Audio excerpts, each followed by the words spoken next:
Brighton Fringe is now well underway. The annual festival is in its 52nd year and it turns the city into a hub of cultural entertainment, allowing for all types of art and performances to be showcased. But just how easy is it to be a part of the Fringe, and is it worth being a part of the festival for producers? Well, we're joined by our arts correspondent Ant McEwan. So, Ant, you've been looking into this for us.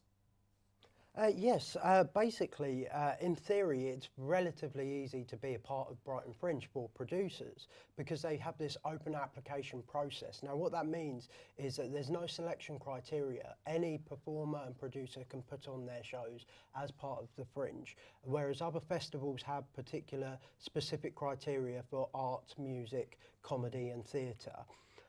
So this allows for new and established acts to really try something new on the stages and try some of their brand new content without being really restricted by the festival.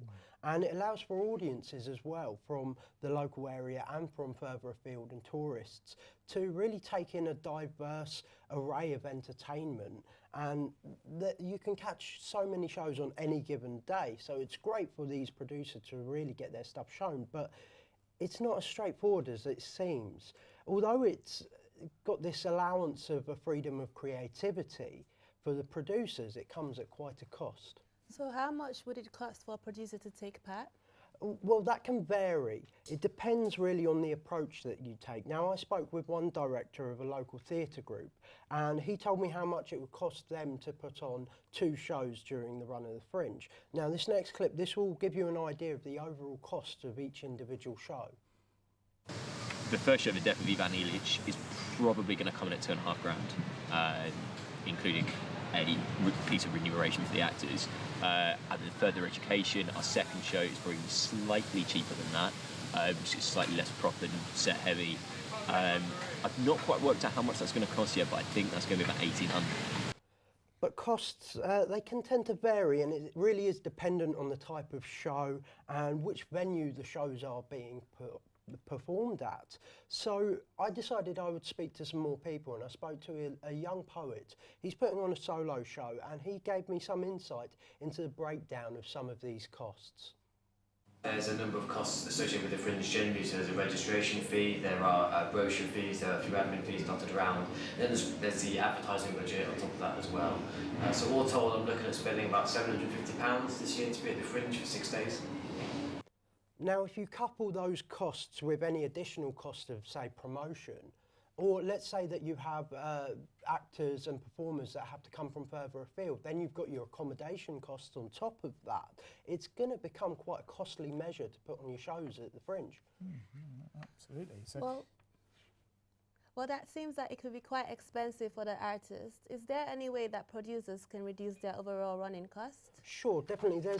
There seems to be this, it's quite fortunate for some of the producers, because what they can do is they can actually apply for bursaries and grants, which help them reduce some of these costs. Now, you've got organisations like the Pebble Trust, BBN magazine, and even Brighton Lions Club that are producing like grants for some of these performers and producers, so that they can reduce some of their like things like registration fees, things like their venue hire costs. All that can be reduced down thanks to these bursaries and grants. But there's also the Free Fringe. Now, the Free Fringe is like a collective of local venues that have decided to keep the venue hire costs down or even non-existent for the performers, so that they can actually put on these shows in a relatively economic way. So I spoke to a comedy writer and performer who has explained a little bit more about how he's keeping his running costs low.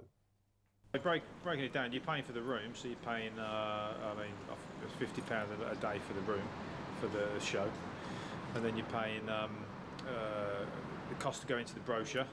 I went on the early bird this time, which I've never managed to do the last 2 times that I've applied. So this time I'm going slightly early, which was, I think it was 105 or something like that.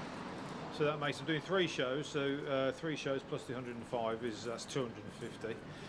And then you've got either choice of flyering. Well, you got both choice of flyering or social media. This time I've decided not to do flyering, and I'm using social media.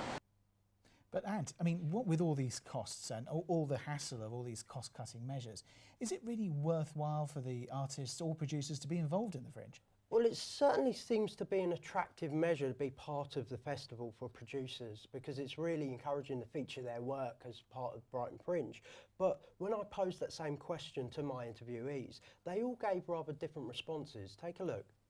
If you're going in with something new, sometimes Fringe maybe isn't always the best place just to put that on, and I think that's when you start taking real risks, and that's when potentially, if it goes wrong, you could stand to lose quite a lot of money.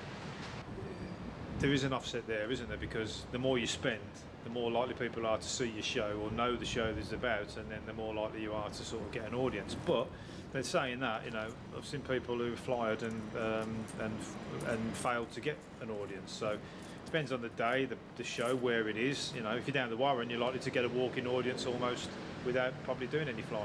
The value of the Fringe for me really is in getting people in the room. This year in the Warren I have this beautiful little storage container which we're in now, and it seats about 20 people maximum.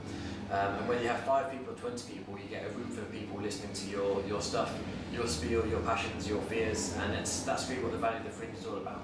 But being part of Brighton Fringe, for many of the arts community, it really is an integral part of getting that exposure.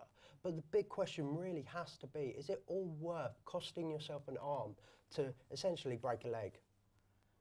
Thanks, Ant. Yes, that's what you did there. Very good. Yeah, thanks very much. OK, so are you performing again this year? I'm not. I'm not surprised.